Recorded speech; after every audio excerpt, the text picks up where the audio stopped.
Welcome to the book of Shmuel Bet, chapter 14, where we continue the story of Avshalom, the saga of Avshalom, the rebellious son who took the life of his own brother Amnon, albeit because what Amnon did to Tamar, his sister, Avshalom's full sister, Amnon's half-sister.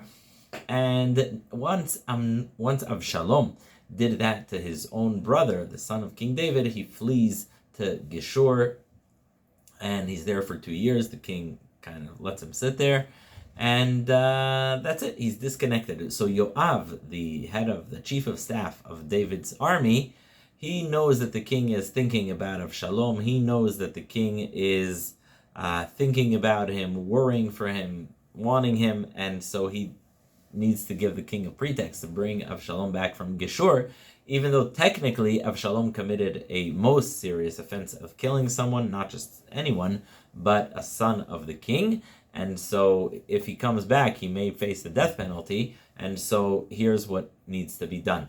Avshalom finds a woman who's an actress, not professionally, but for this purpose she is. He sends to a place called Tekoa, which, by the way, today there's a place in Israel, beautiful city called Tekoa, town, more the town than a city. And he sends to this very smart woman in Tekoa, and he says, I need you to do a role playing for me. And what is it? He tells her, you need to pretend like you're mourning the loss of your own child. And I need you to wear the clothing that mourners wear, usually black clothing. Don't wash yourself, don't bathe yourself, don't have any oils or ointments, and make sure you look really like someone who's lost their own child. And he tells her what to say, and she shows up before King David. She comes to King David, and she says, Hoshia Adoni HaMelech, please help me, save me. And the king says, what's the matter? What's the problem? She says, well, here's the story. I am a widow, and my husband died, and I have 2 sons. And my 2 sons got into a fight in the field. They're fighting, and one of them took the life of the other.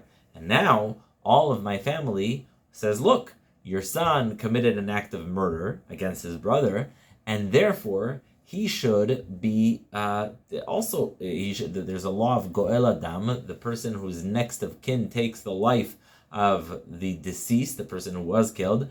And so since this guy killed his brother, the family has to take the life of the brother that committed this atrocity, this horrible act. And the woman is like, what good is going to come from that? I have only 2 sons. And if you take the life of my remaining son, what good is that going to do? The brother was killed, is dead already. And all I have left is the brother who committed the act of murder. So what's it going to help me that you kill my son who's a murderer, and then I will be left with no name or memory, no child, and what good is that going to do? And so the king says, yeah, that makes sense. Like, why would killing the remaining son help you when all it's going to mean is that you're going to be completely childless?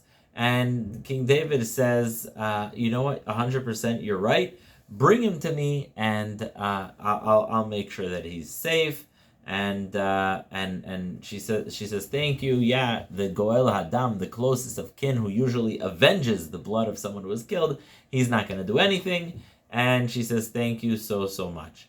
And that's when she turns on King David, and she says, why would you treat the people of Israel differently than your own family? You have a son, and your son, Avshalom, yes, he committed an act of murder against his brother Amnon, but he's now like living in Geshur, and he's not coming back. And what good is that doing for you?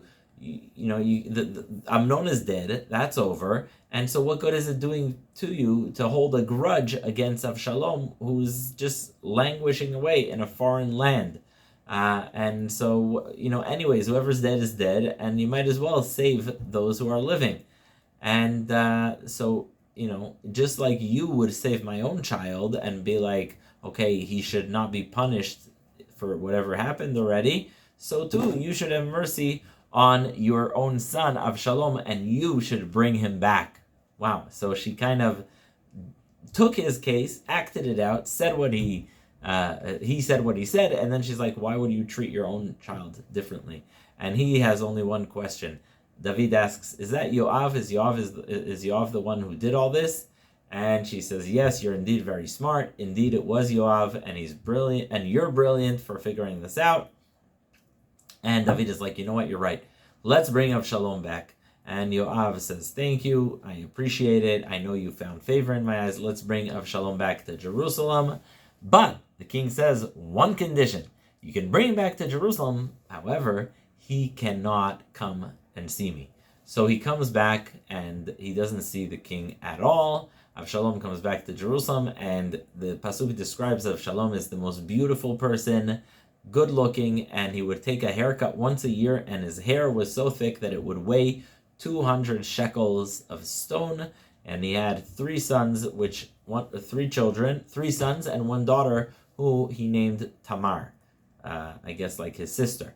Now Avshalom sits for 2 years in Jerusalem and does not get to see the king.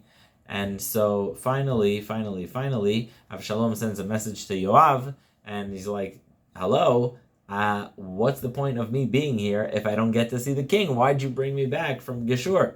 And Yoav ghosts him. He doesn't answer him. And so what does Avshalom do?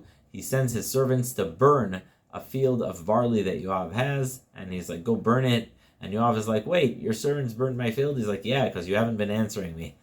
Quite the way to get a response to ignored text message. But Avshalom tells Yoav, what was the point of me coming back here? Like, if you want to kill me, but like, I'm living here and my father won't see me. And so Yoav goes to the king and is like, you know what, good point. Let's see each other. And indeed Yoav comes and sees King David, and that is chapter 14. So what did we see here? We see Yoav notices that the king misses Avshalom. He sends the woman, Isha Koit, to give her whole example of her two sons, one of whom killed the other, and now the family wants to take the life of the killer. And then she's like, wait, David, you would save the killer and make sure he's not killed. Why don't you do that to your own son, Avshalom, and bring him back? David brings Avshalom back, but they don't speak. Avshalom has 3 sons and 1 daughter. And then he burns Yoav's field to get Yoav to talk to him. And Yoav is like, go. And Avshalom tells Yoav, go tell the king that I am, I'm here. Talk to me. And indeed, the king talks to Yoav. Where does this all go? We will see in the next chapter, chapter 15, Parak Tetvav.